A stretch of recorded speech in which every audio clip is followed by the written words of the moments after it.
Televisando de Miami Beach, hogar de Neurosurgical TV. Tenemos el placer de tener un congreso de Argentina.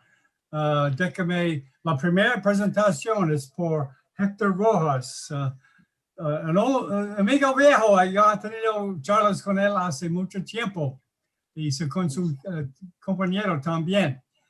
Bienvenidos otra vez. Ok, Héctor, es tu charla. Gracias, John. Hola, buenas noches. Si nos permitís, vamos a compartir pantalla. John, you have to allow him to share screen. Yeah. Okay. I was talking to Roberto, and he still has trouble logging in. So I'll Okay, can you see our screen? Sí, bien. It's okay? Sí, Héctor, sí, perfecto. Bien, empezamos, John. Ok, perfecto. ¿Me escucha, John? Sí, Bueno, ¿estamos todos? ándale pues. Ok, bueno, empezamos. Acá estamos junto a mi colega y compañero de equipo, Pablo José. Vamos a presentar nuestra experiencia en abordaje endoscópico transnasales a la base de cráneo, luego de los primeros 100 casos. Así que es un buen momento para hacer un recuento de todo lo que nos ha pasado estos años, que venimos trabajando en equipo y junto a la unidad de base de cráneo del Hospital Privado Rosario. Bueno, esta es una diapositiva que la vimos con Pablo en el Congreso de Rhinology en San Pablo, en Brasil, en 2015, de Paul Gardner. Paul Gardner, que es el neurocirujano del equipo de base de cráneo de Pittsburgh, y es una curva muy interesante, porque en realidad la cirugía de base de cráneo tiene varias etapas, como todas las curvas de aprendizaje, y al comienzo, donde no tenemos mucho conocimiento y tampoco somos muy conscientes de lo que podemos hacer con esta técnica, es donde ocurren la gran cantidad de complicaciones. Y en estas situaciones donde muchos de los cirujanos abandonan la técnica y deciden no seguir por esa situación. Lo importante es el trabajo en equipo, ir progresando y haciendo paso a paso para lograr salir de la parte inicial de la curva, que es donde uno se siente más inseguro, donde uno tiene menos conocimiento y menos experiencia, y poder empezar a transcurrir la segunda parte de la curva, donde después en forma progresiva uno va aumentando su intervalo de confianza, va aumentando sus capacidades técnicas y va pudiendo resolver casos más difíciles. Esta es un poquito la historia de cómo muchos neurocirujanos han evolucionado o han avanzado la cirugía endoscópica.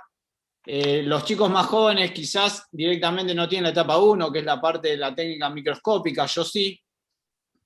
Y entonces es importante, bueno, arrancar con una técnica, un interés por la cirugía hipofisaria.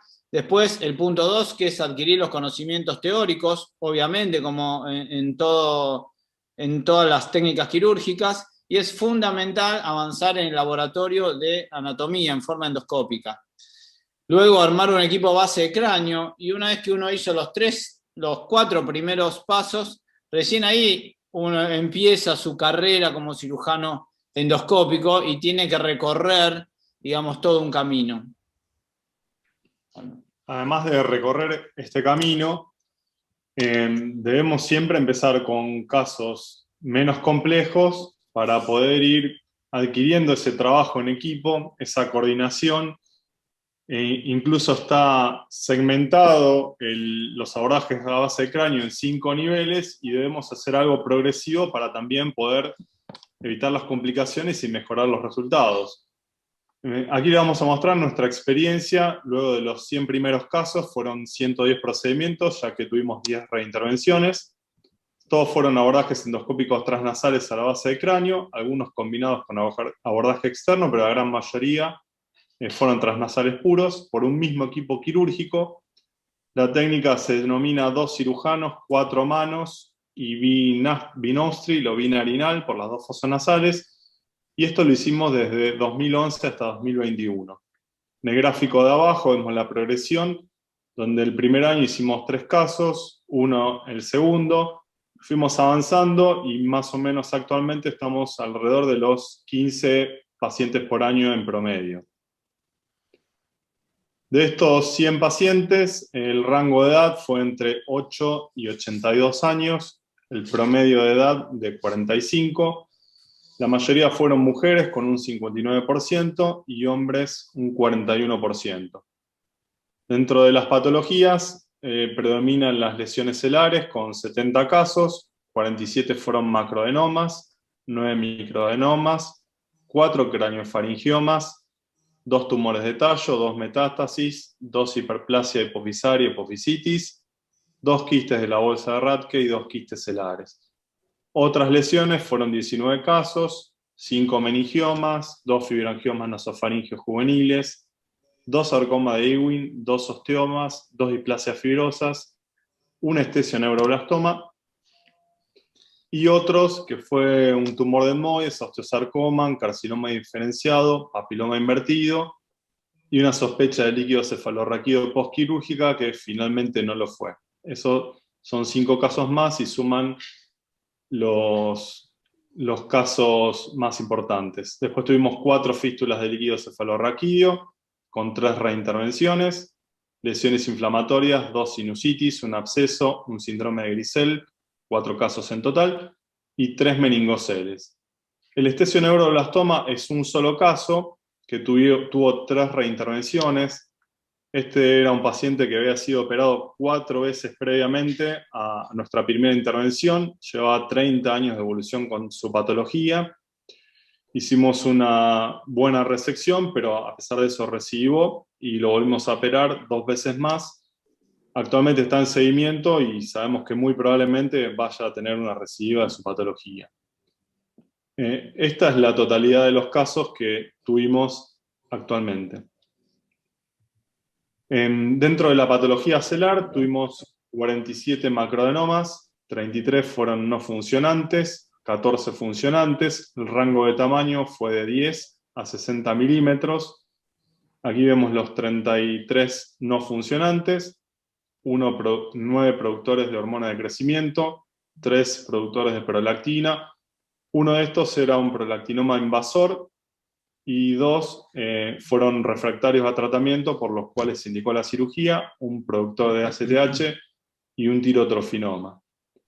Dentro de los microadenomas, 5 productores de ACTH, es decir, Cushing, 4 productores de hormona de crecimiento, es decir, acromegalia, y esto totaliza los 9 microadenomas.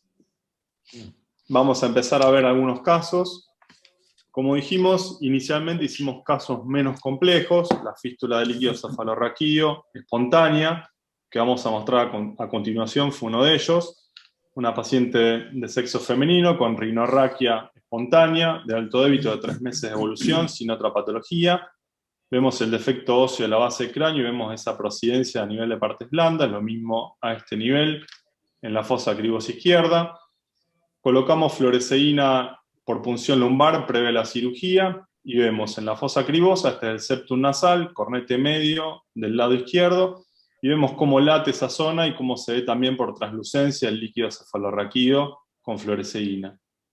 Resecamos toda la mucosa para exponer la zona receptora de la reconstrucción, disecamos la dura madre a nivel medial y lateral para poder colocar el injerto, se coagula con bipolar y después se coloca un injerto de duramadre sintética.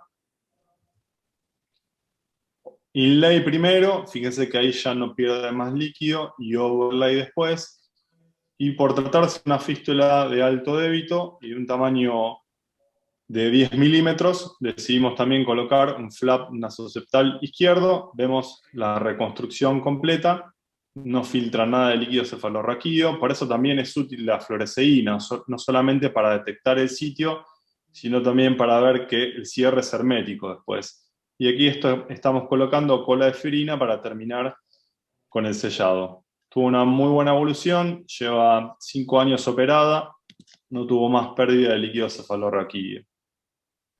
Vamos a ver otro caso, un phenangioma nasofaríngeo juvenil, un paciente de sexo masculino. Esta es una patología exclusivamente de sexo masculino, predomina en la peripubertad, porque tiene un factor hormonal, y tiene 23 años, es un poco mayor de la edad habitual, motivo de consulta, insuficiencia ventilatoria nasal progresiva, 8 meses de evolución, hiposmia y epistaxis leve derecha, sin antecedentes personales de jerarquía, un paciente sano.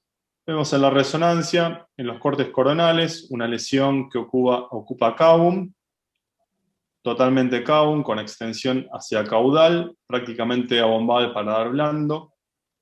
Vemos también patología de retención a nivel del seno esfenoidal izquierdo y en el seno maxilar derecho.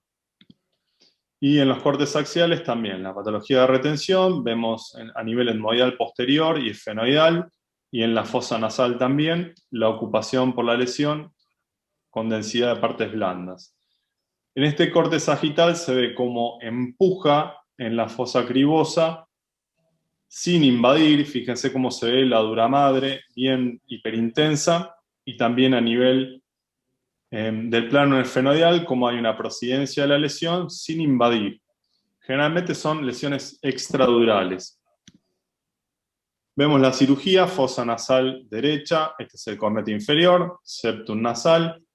Vemos la lesión que fue embolizada 24 horas antes, esta es la parte embolizada, esta es la no embolizada, ocupa completamente la fosa nasal. Empezamos a explorar, a ir periféricamente a la lesión. Hacemos primero el abordaje abriendo el seno maxilar derecho, exponiendo bien, fresando la fosa posterior del seno maxilar para ir a ligar la arteria maxilar interna, que es uno de los principales aportes sanguíneos para esto. Después la vamos decolando de lateral hacia medial. Voy a avanzar un poquito. Es una lesión muy sangrante, a pesar de la embolización. Este paciente sangró 3 litros, debió reponerse con 6 unidades de sangre. Vamos removiendo la lesión. Una vez que la tenemos completamente rodeada, aquí hicimos una endodectomía, una esfenoidectomía, y después de eso resecamos. Luego de resecar, en el base esfenoides suele haber sangrado por interdigitaciones que tiene el tumor. Es muy importante fresar el base esfenoides porque es un lugar frecuente de recidivas. Y cuando no sangra más, ahí nos damos cuenta que no queda nada de lesión. Entonces aquí vemos el clivus, la región celar. Al aproximarnos vemos cómo la carótida interna derecha paraclival se encuentra sin el recubrimiento óseo normal. Se ve el borde, fíjense todo el borde de la base de cráneo como está erosionada por la lesión, pero la dura madre está intacta. Aquí estamos aspirando a nivel de la silla. Vemos lateralmente el seno cavernoso.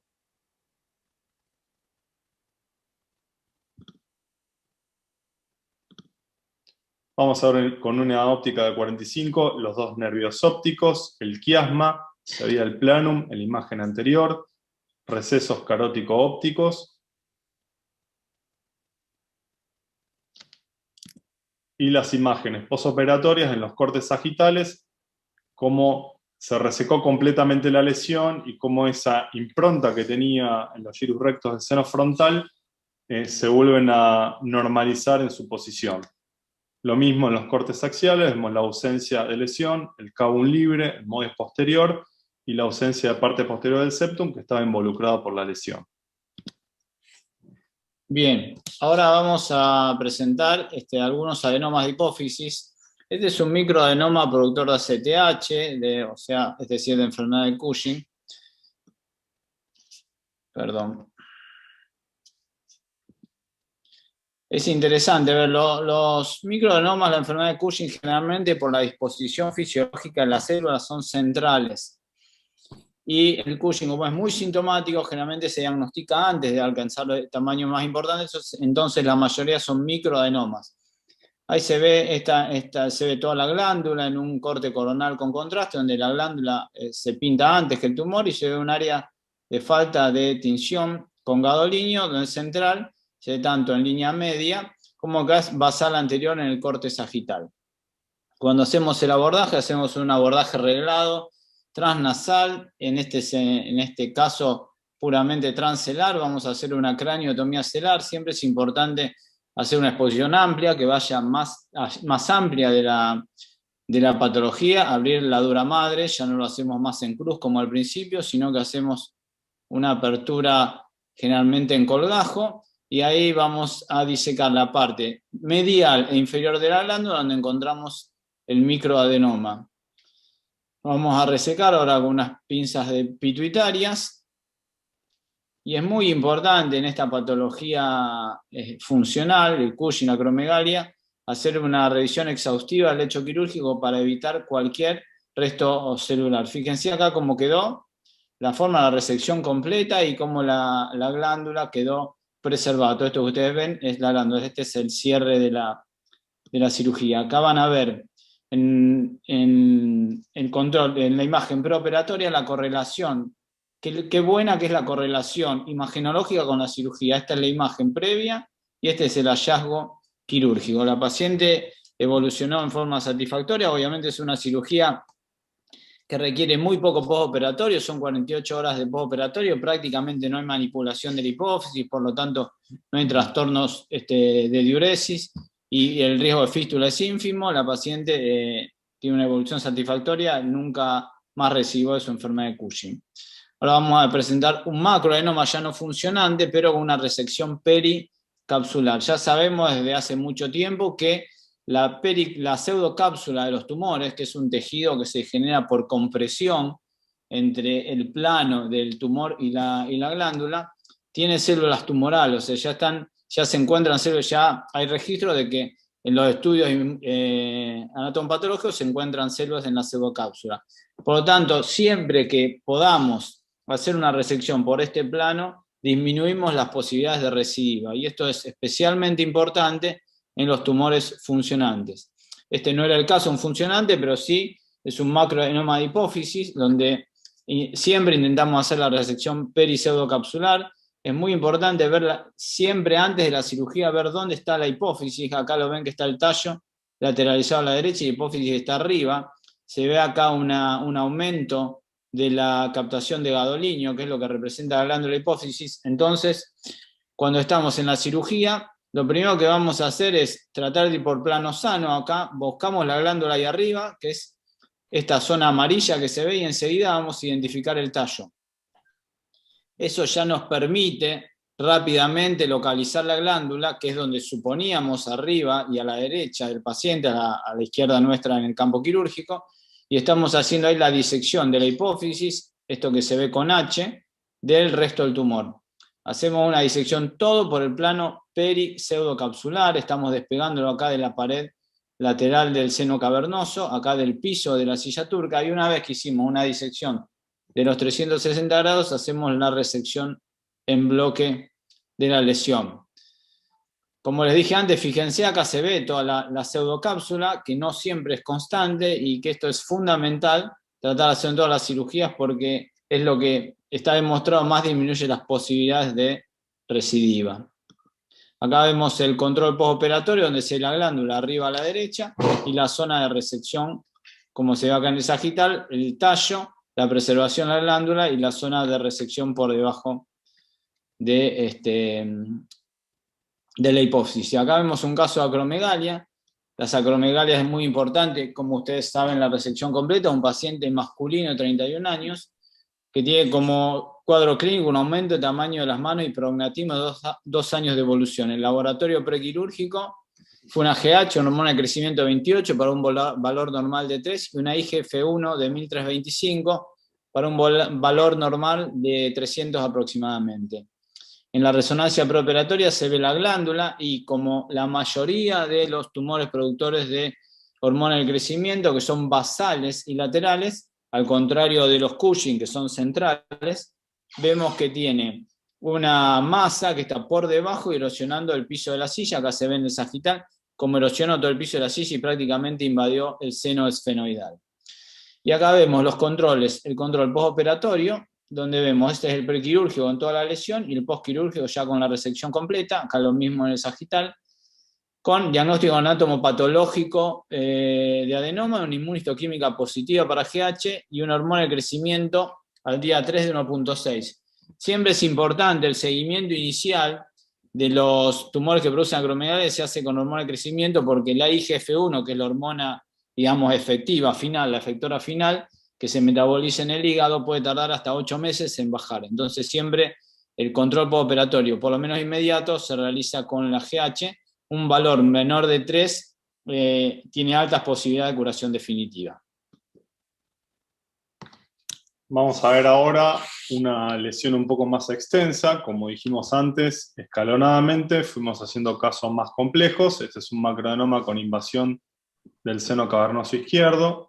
Una paciente femenina de 50 años de edad con disminución severa de la agudeza visual. Vemos esta gran lesión con extensión hacia seno cavernoso izquierdo, hacia fosa cerebral media, con extensión cefálica también.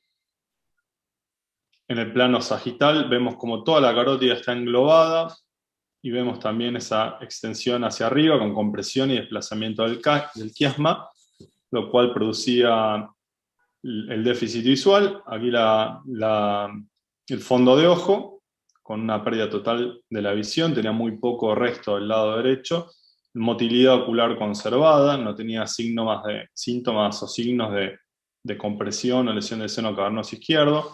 Aquí la paciente en posición quirúrgica se había reparado en el cuello la arteria carótida y se había hecho antes de la cirugía un test de embolización para constatar permeabilidad de la otra carótida interna por si sufriese alguna lesión. Aquí vemos la silla, vemos cómo había lesión por fuera de la silla ya en el seno esfenoidal, y luego de abrir, como vimos previamente, la silla de forma habitual, empezamos a resecar toda la masa en la línea media y en la derecha de la paciente.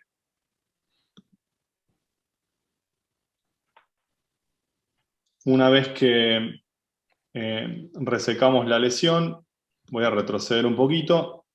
Cuando estamos en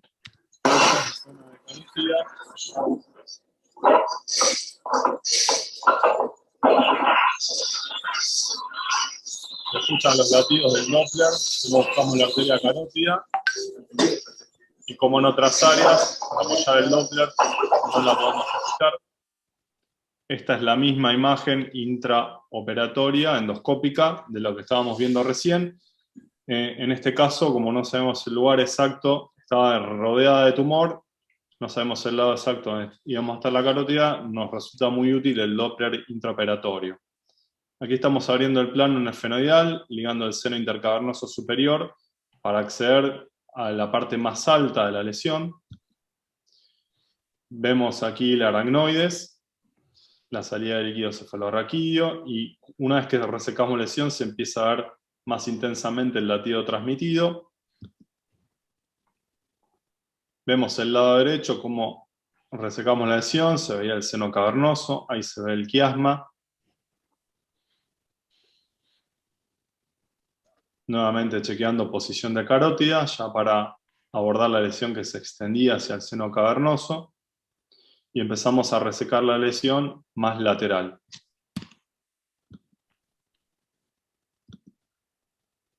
Esta es la arteria carótida interna izquierda, estamos trabajando lateralmente la misma.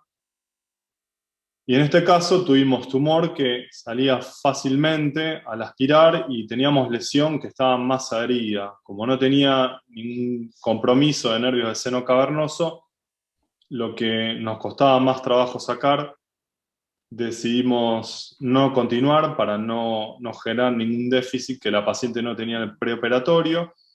Y aquí vemos cómo estamos rellenando la cavidad con Espongostan, con Surgicel, perdón. Después colocamos un flap nasoseptal.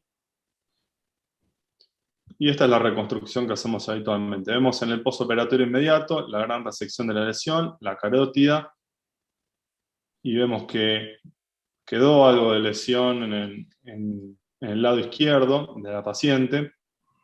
Esto en el plano coronal. sagital, perdón. Con una buena resección, vemos que no hay en el postoperatorio inmediato ningún déficit de los nervios oculomotores.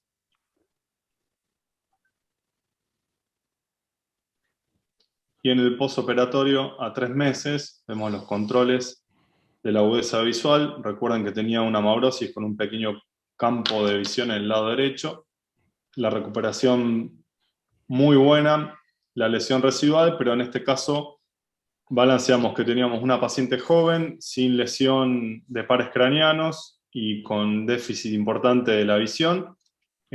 Preferimos darle una buena recuperación de la agudeza visual sin comprometer los pares craneanos del seno cavernoso. Esta es la imagen pre y el examen de agudeza visual pre, y esta es la imagen post con esta lesión residual, la glándula, el tallo, el quiasma y la buena recuperación de la visión. Vamos a ver otro macroadenoma, también grande, 52 milímetros de diámetro. Esta es una paciente del doctor Roberto Herrera. Fíjense en el corte sagital, la gran extensión acefálico que tenía, con compresión del quiasma y de los nervios ópticos. Este es el diámetro mayor de la lesión, también englobaba la arteria carótida interna izquierda, con una buena permeabilidad. Y la resección es muy similar al caso anterior. Aquí vemos la imagen final, una resección completa.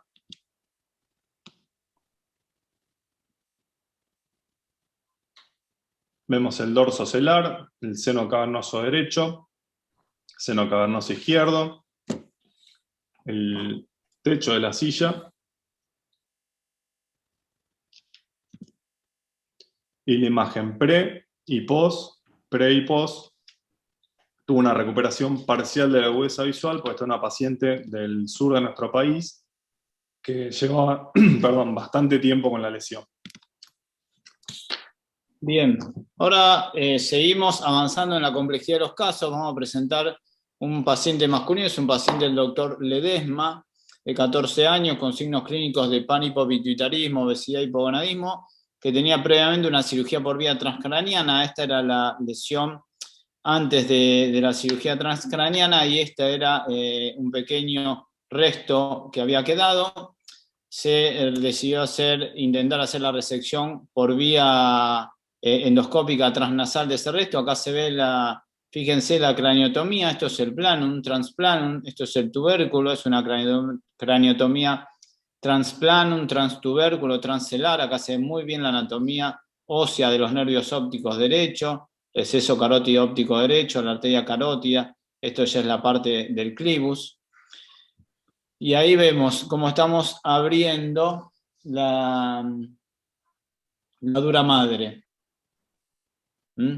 Vamos a avanzar un poquito el video para entrar directamente ya por dentro en la disección aracnoidal. Acá abrimos el quiste, este es el quiasma óptico, esta es la hipófisis, y vamos a entrar al quiste del craniofaringioma. Ahí se ven las calcificaciones.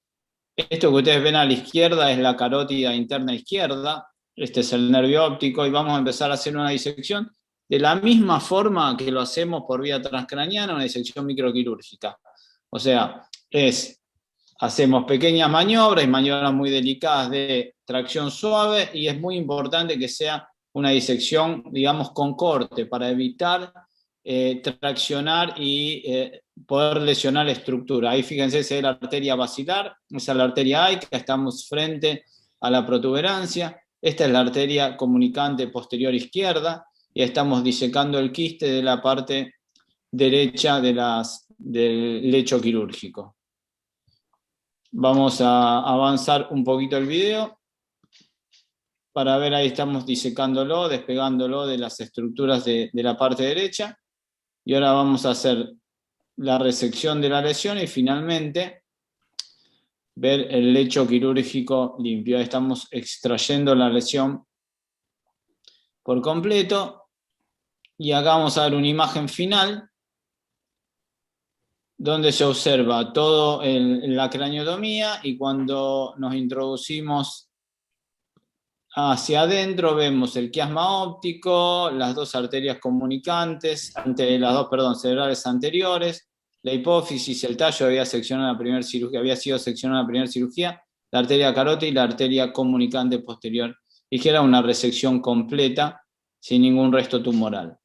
Esto es lo que se ve en las imágenes postoperatorias, donde se ve una resección imagenológicamente completa sin complicaciones del paciente. Vamos a pasar a los meningiomas. Los meningiomas son patologías un poco más complejas porque requieren unas craniotomías más amplias y apertura dural y tienen más riesgo de fístula del líquido cefalorraquídeo. Acá no tenemos video, pero este es el primer meningioma que operamos. Es un meningioma del tubérculo celular, se ve la imagen pre y postoperatoria. La ventaja que tiene la cirugía endoscópica en este tipo de tumores es que podemos llegar a una resección Simpson 1, o sea, podemos sacar el hueso, toda la dura madre y la base de implantación. Es muy importante seleccionar bien el caso, creo que este es un caso ideal porque el meningioma no se extendía más allá de los límites que permite trabajar con seguridad la cirugía y poder hacer una resección completa, como ustedes ven, sin complicaciones para la paciente. Otro meningioma del plano y del tubérculo celular, este es un meningioma un poco más grande, ya que comprendía dos territorios, como dijimos el plano y el tubérculo. La paciente estaba prácticamente amaurótica y lo que se hizo una resección de la lesión fundamentalmente para tratar de preservar el nervio óptico derecho, que era el que mejor visión tenía. Acá, si ustedes ven, voy a congelar la imagen, este es el nervio óptico derecho, estos son los giros rectos derechos que está parcialmente resecado. Y acá se ve todo esto que ustedes ven por debajo del nervio óptico derecho es el meningioma.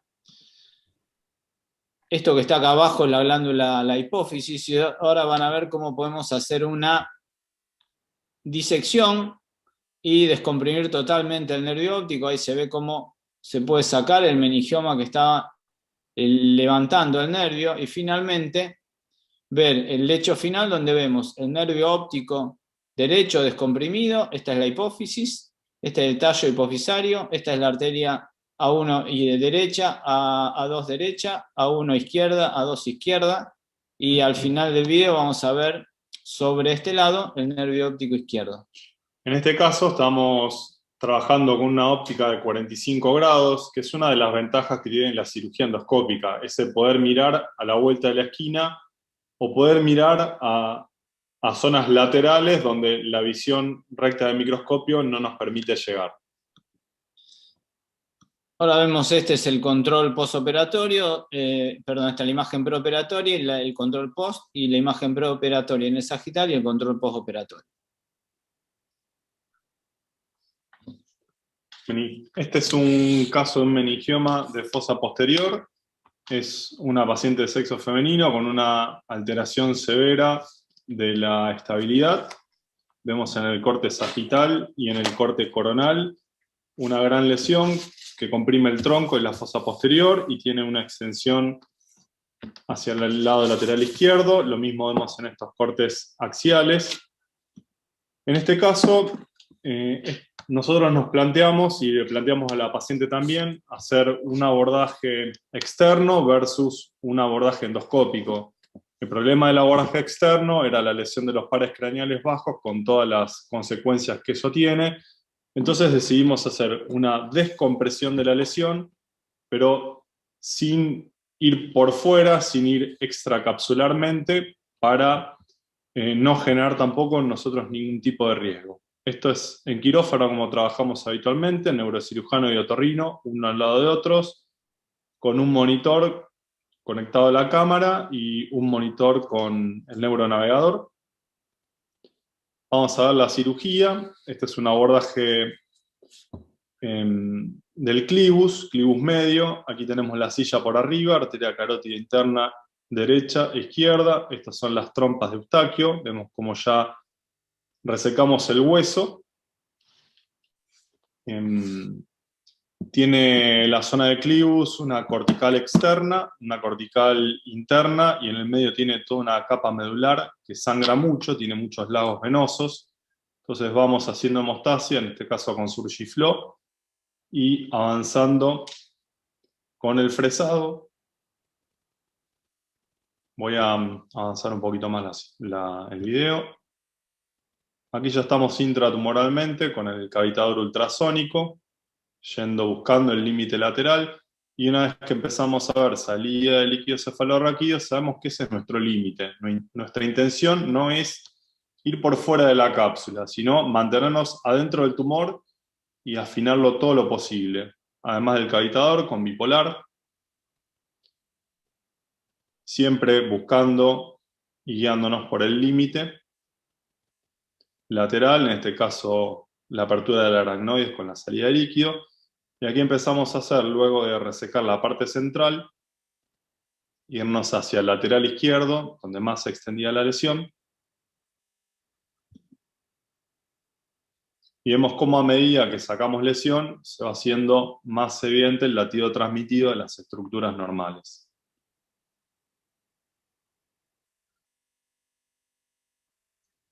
Esta es la imagen final. Otra ventaja, fíjense la profundidad que tenemos. Este es el nivel de la silla, con la glándula hipófisis. Estamos trabajando a gran profundidad, con instrumentos largos y especialmente diseñados. Y otra ventaja de mantenernos dentro del tumor es no generar una fístula de líquido cefalorraquídeo y no alargar el posoperatorio y agregarle morbilidades. Esta es una resonancia a las 48 horas luego de la cirugía. La paciente se fue al 5º día de alta, sin fístula, sin foco neurológico, y a los 45 días después mejoró en forma sostenida la marcha. Fíjense, este es el flap nasoseptal, esta es el área de resección, la parte más fina a nivel lateral derecho y posterior de la lesión, y el remanente en el lado izquierdo, lo mismo en este corte sagital. Vamos a ver otro caso, lo va a presentar Héctor. Bueno, acá vamos a ver un meningioma de la fosa olfatoria en una paciente de 59 años, que tenía fundamentalmente anosmia y obstrucción nasal progresiva. Si ustedes ven las imágenes en la tomografía, vemos la gran destrucción de la base cráneo anterior y la ocupación de todas las fosas nasales, e incluso el compromiso de las paredes mediales de ambas órbitas. En el corte coronal con resonancia magnética vemos una lesión que se implanta en la base craneana anterior, que comprime ambas órbitas y ocupa toda la región etmoidal y nasal superior. Ven que es importante cuando vamos a planificar el abordaje de estos tumores ver dos cosas. Una, el compromiso, fíjense lo importante, si bien no era tan grande la masa intracraniana, como producía gran edema de ambos lóbulos frontales, y también para poder abordarlo desde la vía endoscópica, que la lesión no supere el meridiano de ambas órbitas. Esta es toda la lesión, que está tanto en fosa craneana como en la fosa nasal, produció una sinusopatía inflamatoria a nivel del seno esfenoidal. Nosotros planificamos, en realidad lo más importante, más allá de la resección, es en esta cirugía es cómo hacer la reconstrucción. Sabíamos que toda esta parte de la fosa craneana iba a estar destruida y que la teníamos que reconstruir. Entonces teníamos dos posibilidades: hacerlo con un flap nasoseptal, y en el caso de que eso falle, hacer un flap de pericráneo, hacer una pequeña apertura a nivel del hueso frontal e introducir todo el flap hasta llegar para cubrir todo el defecto. Y el flap nasoseptal, que seguro que íbamos a tallar, también ponerlo por debajo de refuerzo. Este es el video de la cirugía. Fíjense acá, esto es el lóbulo frontal, estamos resecando la última parte del tumor para hacerlo en forma más resumida. Y ahora vamos a ver el lecho final, acá hacia adelante. Esta es la órbita del lado izquierdo, este es el seno frontal abierto, son la parte basal de ambos lóbulos frontales, y todo es el lecho quirúrgico de la base de los lóbulos frontales con la resección de todo el tumor. Esta es la órbita, la pared medial de la órbita derecha, es el seno maxilar derecho, y fíjense hacia abajo, este es el relieve óseo de los nervios ópticos, y acá vamos a ver la región de la silla turca, ambas carótidas, el clivos y las carótidas paraclivales. En esta paciente hicimos primero, le pusimos un parche inlay de no suturable, que para nosotros siempre nos da un muy buen resultado, y cuando pusimos el flap nasoseptal no llegaba a cubrir los bordes, a pesar de que tomamos un flap extendido, entonces decidimos hacer un flap de pericráneo por vía endoscópica. Hicimos una incisión hemicoronal, despegamos todo el pericráneo. Ahora se va a ver cómo con el endoscopio fuimos avanzando hacia la región de la base del frontal, del hueso frontal, y una vez que lo despegamos todo y lo pudimos recortar a ambos lados, hicimos una pequeña incisión a nivel de la frente y una craniotomía lineal frontal para poder introducirlo hacia la cavidad intracraneana y tapizar todo el defecto. Ahí se ve la incisión, acá tenemos el flap de 10 centímetros aproximadamente de largo, un flap muy largo, ahí estamos tallando la apertura a nivel del hueso frontal para poder introducirlo. Ahora van a ver cómo esto es desde adentro, ya introducimos el flap, ya está colocado el parche de sustituto, y con este flap de pericráneo, que es realmente extenso, podemos cubrir absolutamente todo el defecto. Acá llega incluso hasta el clivus. Y una vez que hicimos este tapizado, desde abajo lo cubrimos la parte más basal con el flap nasoseptal. Acá se ve el resultado final, la resección completa de la lesión. Esto es todo el flap de pericráneo, y desde acá se ve el flap de mucosa nasoseptal, una resección completa. La paciente evolucionó sin fístula postoperatoria. Acá se ven los controles postoperatorios con una resección completa de la lesión. Fíjense cómo las órbitas volvieron a su posición normal, y acá se ven los cortes axiales, la resección completa. Otro de los procedimientos que se pueden hacer es, por vía transnasal, acceder a C1 y C2 de la columna cervical. Vamos a mostrar un caso, una lesión osteolítica del odontoides y el arco anterior de C1. Es una paciente que vemos en la resonancia, la rarefacción que tiene en este corte sagital, en estos dos cortes sagitales a nivel del odontoides y del atlas. En la tomografía lo mismo, fíjense cómo tiene esta heterogeneidad de señal tomográfica, tanto en el corte sagital como en este coronal. Y nosotros, sabiendo que esta paciente iba a quedar con inestabilidad, se planificó en el mismo acto quirúrgico primero hacer la fijación de la columna y después hacer la parte endoscópica transnasal. La línea nasopalatina o línea de Kazan va desde el borde inferior del hueso propio, pasando por el borde posterior del paladar óseo. Si eso lo prolongamos hacia la columna, podemos obtener el límite inferior de nuestra cirugía, y con eso sabemos si el acceso va a ser suficiente o no. Esta es la imagen quirúrgica, estos son los dos rodetes peritubarios, este es el clivus inferior. Se hizo una resección de la parte posterior del septum nasal para poder trabajar desde los dos lados. Se hace una incisión en U con base inferior, con aguja de colorado, y todos los tejidos que están previos, todos los músculos prevertebrales y la fascia prevertebral se pueden resecar sin ningún tipo de problema. Voy a avanzar. Ahí empezamos a disecar luego de abrir la fascia prevertebral, y fíjense cómo se ve una salida de contenido purulento.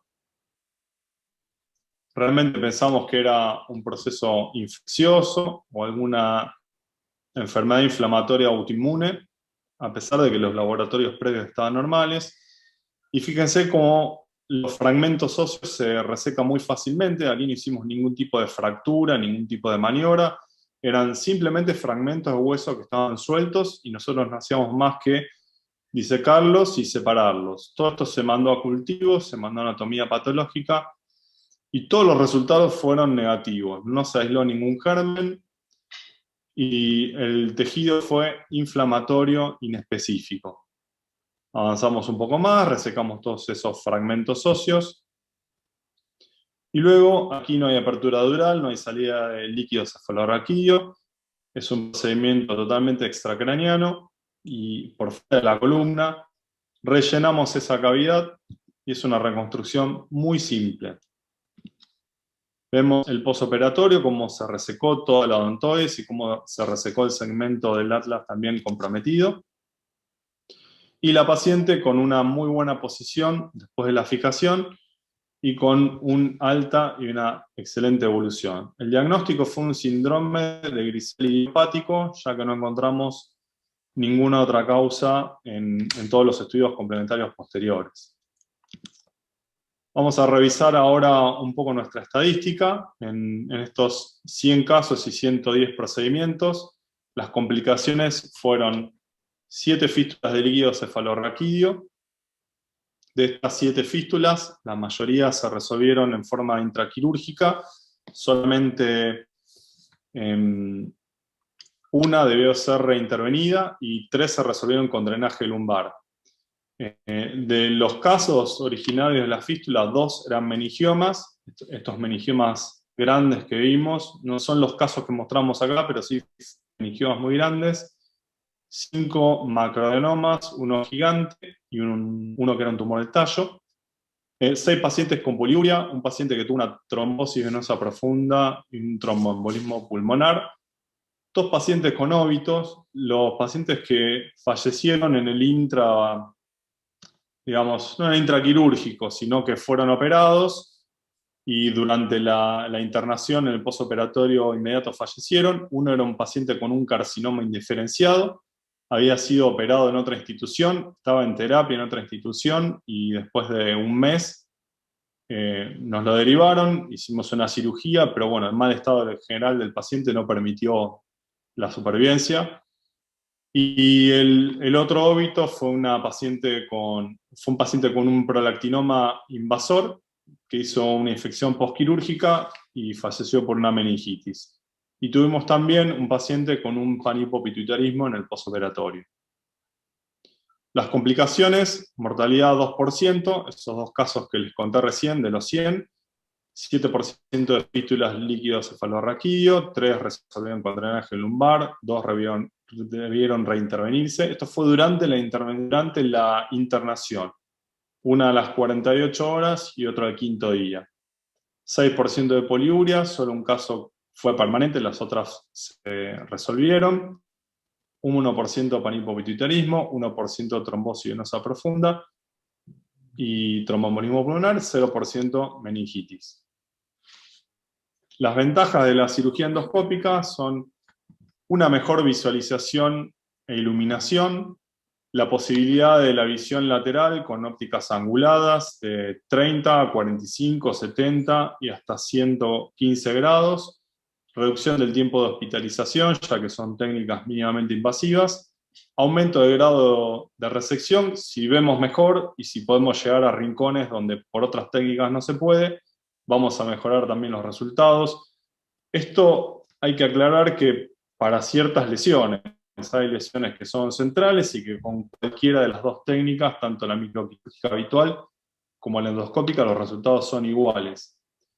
Mayor preservación de la fisiología nasal, baja tasa de complicaciones, y esto ha llevado con el tiempo al aumento de las indicaciones, es decir, cada vez se están operando más patologías por esta vía. Las desventajas es que la curva de aprendizaje es lenta, como mostraba Héctor en una de las primeras diapositivas, de los primeros slides. Hay muchas veces que las complicaciones y las dificultades técnicas hacen que mucha gente no quiera seguir adelante con otra técnica, pero una vez que se sortea ese obstáculo, la verdad es que uno se va sintiendo más confortable y va haciendo desafíos mayores. La visualización es en 2 dimensiones, no tenemos las 3 dimensiones que nos da el microscopio. Hay sí una necesidad, un requerimiento instrumental apropiado, sobre todo en cirugías donde necesitamos mucha profundidad, como los meningiomas de la fosa posterior que mostramos, y el constante reposicionamiento del endoscopio, a veces que se ensucia y que hay que limpiarlo, es un poco tedioso para cirugías largas. Bien, y nuestras conclusiones luego de los 100 casos es que la curva de aprendizaje, como ya lo dijimos varias veces, es lenta pero continua y no hay que, digamos, desilusionarse, perdón. El trabajo en equipo de otorrino y neurocirugía facilita la complementación y conocimiento de ambas especialidades. Eso a nosotros nos ha sido de gran utilidad al trabajar juntos. y que es muy importante avanzar en la complejidad de los casos paso a paso y no tratar de saltear, digamos, las complejidades. Finalmente, bueno, esta es la unidad de cirugía hipoficial y base de cráneo del Hospital Privado de Rosario, donde hay médicos de cirugía de cabeza y cuello, somos 3 o 4 neurocirujanos, 2 otorrinos, una neurooftalmóloga, gente de terapia radiante, endocrinólogos, y también el doctor Ledesma y el doctor Herrera, que siempre son nuestro apoyo y que compartimos casos de la ciudad de Buenos Aires. Esto es todo nuestro equipo de trabajo, así que les queríamos dar las gracias por poder mostrarles nuestra experiencia. Muchas gracias. Muchas gracias por la atención. Bueno, ¿me escuchan todos? ¿Me escuchan? Sí, perfecto, Roberto. Bueno, disculpas porque yo entré un poco más tarde por problemas de conexión, pero me perdí la oportunidad de introducirles en esta charla a Héctor y a Pablo. La verdad que es un orgullo de verlos hoy, lo que han logrado. Esto cuando empezó la endoscopía, yo recuerdo que hablamos y con Héctor de que él tenía todas las condiciones para desarrollar esto y hoy es impensado lo que han alcanzado. La verdad que es un orgullo y quiero felicitarlos. Realmente me van sorprendiendo cada vez que me muestran un caso de esto. Los felicito a los dos.